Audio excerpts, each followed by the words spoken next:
Shalom. All praise to YAHAWAH, BAHASHIM, YAHAWASHI, BAHASHIM, Rekah, Borash. Double honors to the apostles and the elders of Great Millstone who rule well. And a sincere salutation to all the occupants pushing this truth throughout the four winds of the earth, waking up the hope for the elect.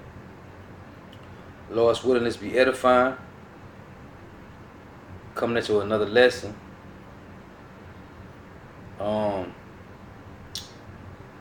You got these Edomites telling the truth, exposing, okay, the truth. Okay, the Lord said in the last days everything shall be revealed. That which was hid shall be unhidden. Okay, so now, after all this time, starting with the apostles and elders of Great Millstone, all the way down to the young disciples teaching this truth, now you got Esau telling the truth about Israelites, okay, and the dispersed to Israel, okay, and all those they're talking about the Gentiles, that was talking about the Israelites that were dispersed among the Gentiles, okay. So now you got these Esau, you got the Edomites who's telling the truth, exposing that those Israelites of the Gentile nations was really Israelites. They wasn't Gentile, they was Israelites. So this is Psalms chapter 64. And I'm going to read verse 8. And it reads, "So they shall make their own tongue to fall upon themselves. All that see them shall flee away." Okay, read this again. Psalms chapter 64, verse 8. "So they shall make their own tongue to fall upon themselves," because the truth is being revealed. Okay, you can't hide the truth. Yahawah, BAHASHIM, YAHAWASHI say his truth will be revealed in the latter time, man, in the last days. Now this is 1 Corinthians chapter 12, verse 1 and 2. "Now concerning spiritual gifts, brethren," and that word brethren mean of the Israelite family. "Now concerning spiritual gifts, brethren, I would not have you ignorant. Ye know that ye were Gentiles, carried away unto these dumb idols, even as ye were led." Okay? So we was carried away to these dumb idols, even as we was led. Now this is Ephesians chapter 2. Ephesians chapter 2, and I'm going to read verse 11 and 12, because now everything is coming to the light. Okay, everything is being revealed. This is Ephesians chapter 2, verse 11. "Wherefore remember that ye being in time past Gentiles in the flesh, who are called uncircumcision, because they were following the custom of the heathen." Okay? Not circumcising themselves, eating pork, shrimp, crab, and lobster, worshiping false gods. Okay?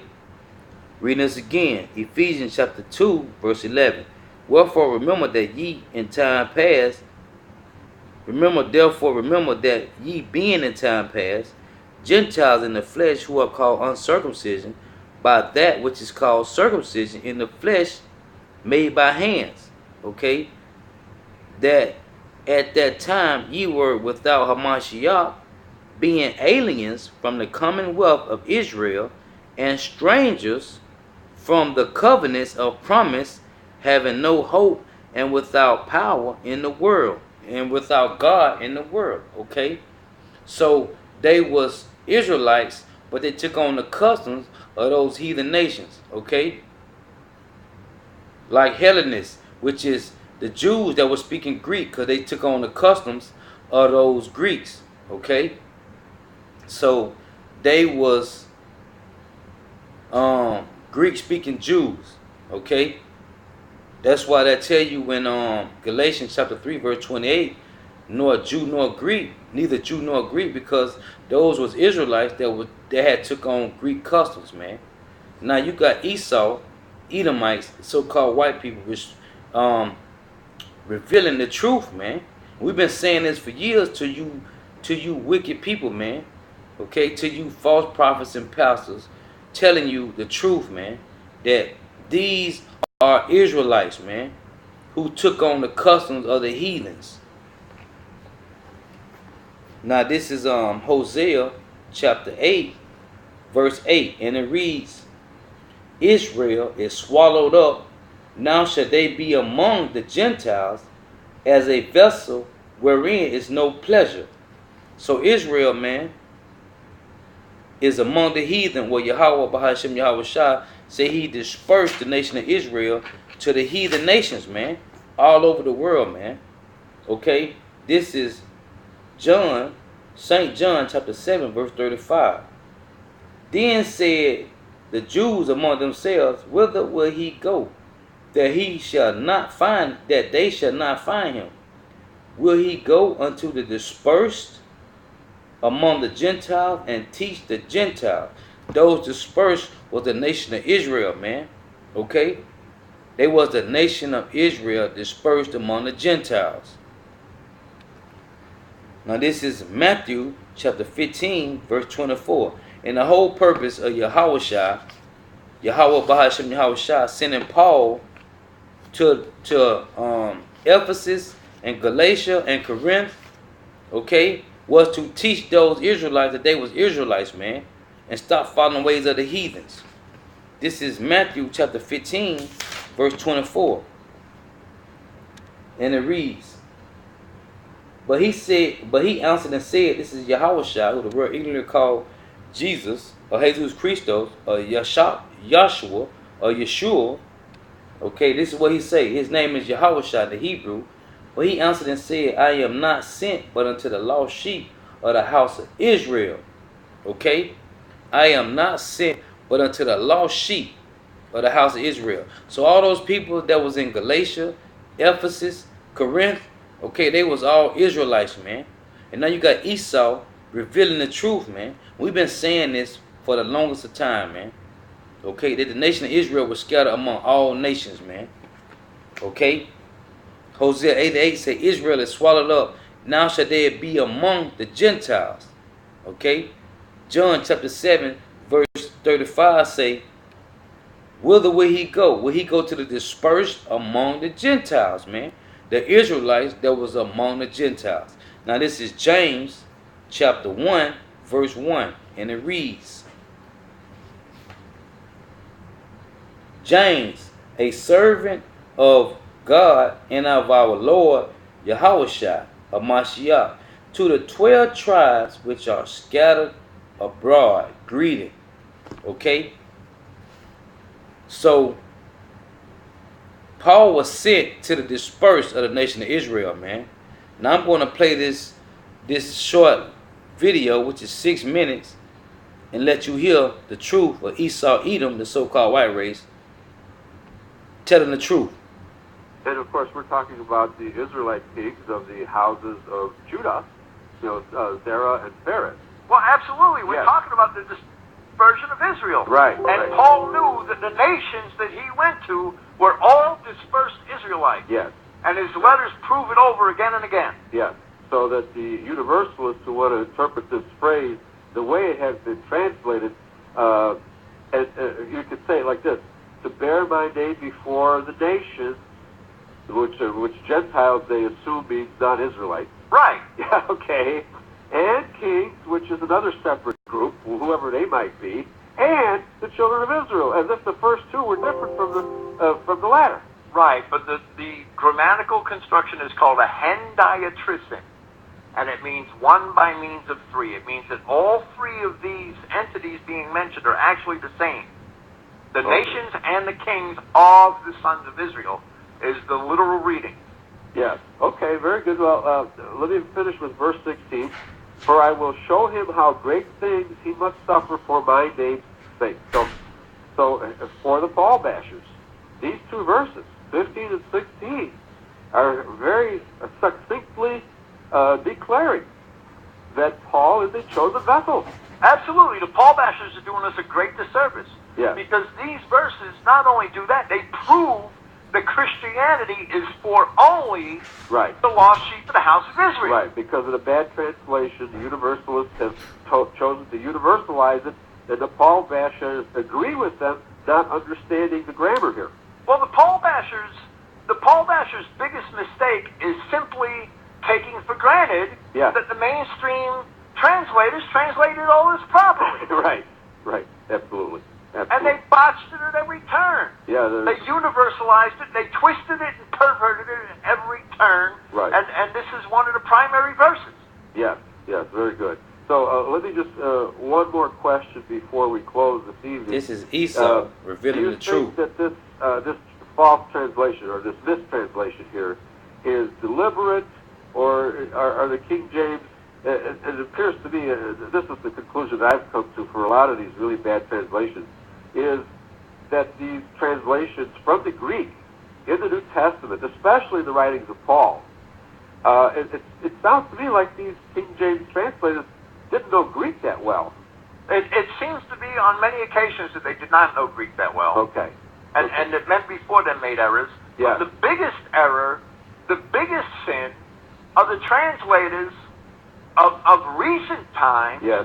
who should know better, who after 200 years, Yes. you know, the English, This is beautiful, man. the scholarship that the Englishman has brought to the world is simply amazing. Right. The work that they did in the Victorian age and the age of the Empire, all right, the work that they did in archaeology and in language studies, and